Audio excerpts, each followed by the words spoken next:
Hi, Julie. Well, the Interfax Russian news agency is reporting the taxi driver is now telling Russian police he fell asleep behind the wheel, causing his car to go onto a busy sidewalk, mowing down pedestrians at Red Square in Moscow.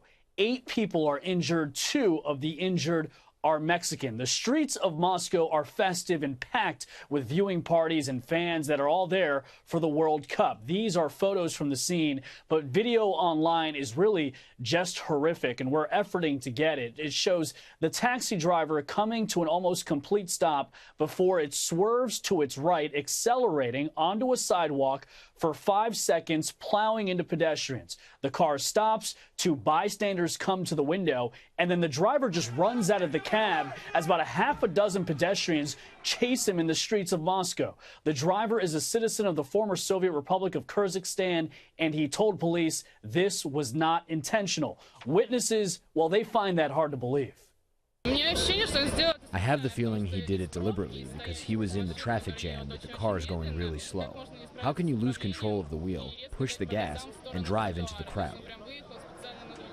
This incident comes just a day after the U.S. State Department issued a travel advisory urging Americans to reconsider traveling to Russia for the World Cup because of the heightened danger for terrorist attacks. The World Cup presents a large target. Russia has had a history of terrorist attacks from their neighbor Chechnya, and they are now involved in the civil war in Syria. More than 88,000 Americans have bought World Cup tickets. That's the second most of any nation, only behind the Russians. The State Department says Americans who are choosing to go to Russia need to be on alert because, quote, well, they say because, quote, due to the Russian government-imposed reduction on U.S. diplomatic personnel in Russia, the U.S. government has reduced ability to provide services to U.S. citizens. Now, as for this taxi incident, the driver is detained. A criminal investigation is underway. He says he fell asleep.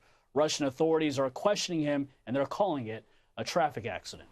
Julie. All right, Bryan Llenas, thank you so much.